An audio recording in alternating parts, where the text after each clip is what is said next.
کیا کان پر روزہ فرض نہیں؟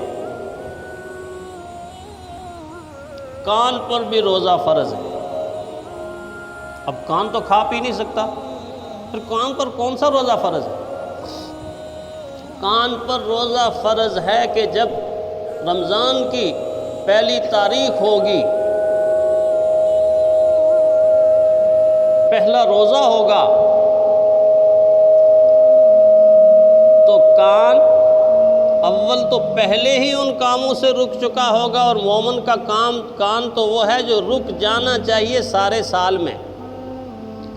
لیکن اگر سارے سال میں غلطی کوتاہی ہوتی رہی تو اب کان کو متوجہ کر کے کہہ دیں دیکھو تمہارا روزہ شروع ہو گیا ہے، تم نے غلط سننا نہیں، تم نے غلط سنانا نہیں،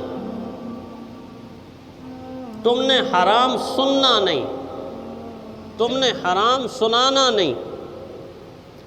اس کان کے اندر اب غیبت نہیں جانی چاہیے، چغلی نہیں جانی چاہیے، میوزک نہیں جانا چاہیے، خرافات نہیں جانی چاہیے۔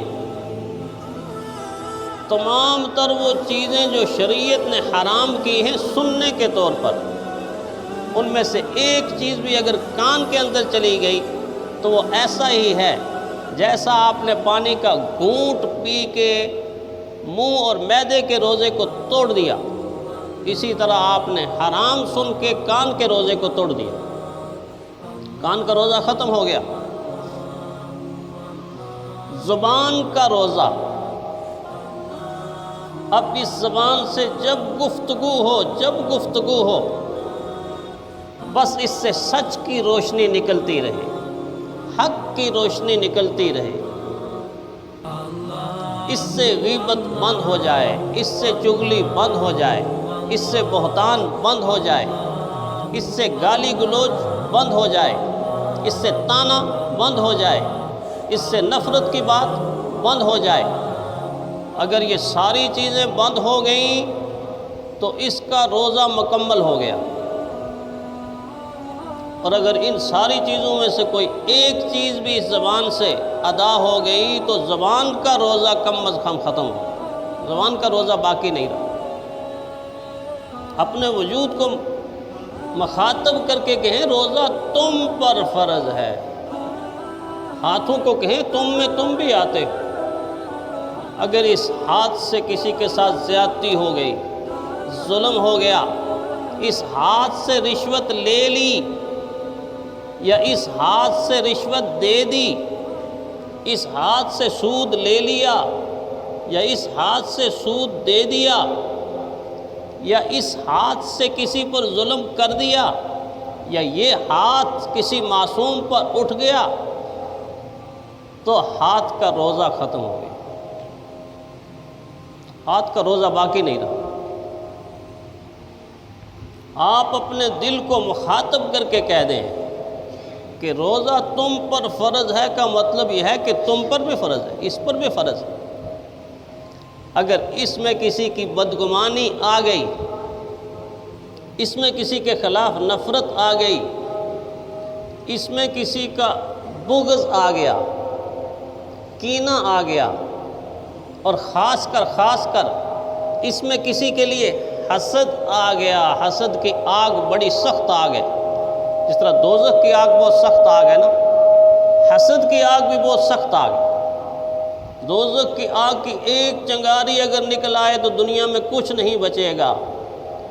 حسد کی آگ سینے میں بھڑک جائے تو ساری نیکیاں تباہ، ساری نیکیاں تباہ۔ حضور نے فرمایا ایاکم والحسد فإن الحسد یأکل الحسنات کما تأکل النار الحطب۔ لوگو حسد کی برائی سے بچو۔ حسد انسانوں کی نیکیوں کو اس طرح کھا جاتا ہے جس طرح آگ لکڑی کو کھا کر خاک بنا دیتی، آگ لکڑی کو کھا کے راکھ بنا دیتی۔ اگر رمضان بھی ہے، منہ اور معدے کا روزہ بھی رکھا ہوا ہے، اور دل کے اندر حسد ہے، دل کے اندر کبر ہے، دل کے اندر رعونت اور تکبر ہے، عجب ہے، انانیت ہے، نفرت ہے، تو سمجھ لیں کہ دل کا روزہ ختم ہو گیا۔ بھائی جب دل کا روزہ ختم ہو گیا تو دل ہی سارے معاملات کا مرکز ہے، پھر کہاں روزہ باقی رہ گیا؟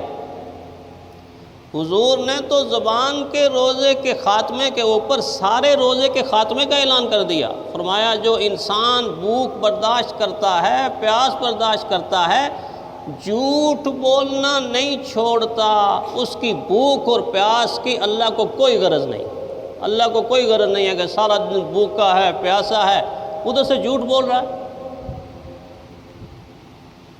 تو دیکھنا ہم نے یہ ہے کہ دل جو میرا اور آپ کا بدن جس کے کنٹرول میں ہے، جس کی وجہ سے چل رہے ہیں ہم، اور جس میں اللہ کی رحمتیں آنی ہیں، برکتیں آنی ہیں، وہ برتن ان تمام غلاظتوں سے صاف ہو گیا ہے جو میں نے ابھی ذکر کی ہے۔ ہم انتظار کرتے رہتے ہیں کہ رمضان آئے گا تو اب دل صاف ہو جائے گا اور تزکیہ ہو، نہیں نہیں نہیں نہیں۔ دنیا کے معاملے میں کبھی ایسا کیا ہے کہ گوالا آئے گا اور آنے کے بعد پھر برتن اٹھائیں گے اور اس کو دھوئیں گے اور اس کو مانجیں گے اور پھر جا کر دودھ لیں گے؟ نہیں، اس کے آنے سے پہلے آپ برتن تیار رکھتے ہیں، مانج مانج کے۔ وہ برتن تو دنیا کا برتن ہے۔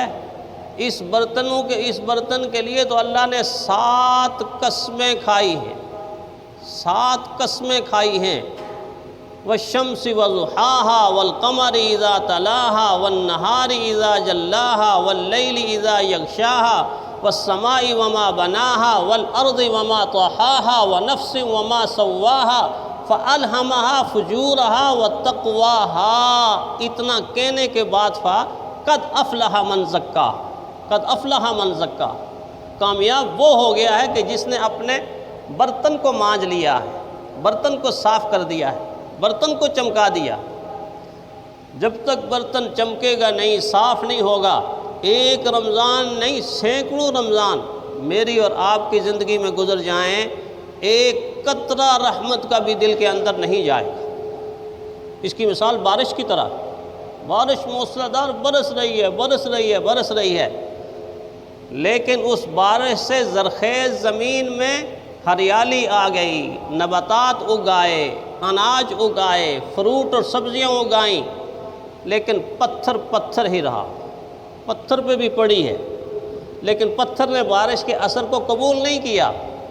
اگر اللہ کی رحمتوں کی برسات، اللہ کی برکات کی برسات، اللہ کی عنایتوں کی برسات ہمارے دلوں پہ ہو رہی ہے، اگر اس دل کی زمین زرخیز نہ بنائی، توبہ کے ساتھ، استغفار کے ساتھ، اللہ سے معافیوں کے ساتھ، حرام کاموں کو چھوڑنے کے ساتھ اگر اس زمین کو زرخیز نہیں بنایا، تو پھر اس پتھر کی طرح اللہ کی رحمتوں کا ایک قطرہ بھی دل کے اندر نہیں اترے گا۔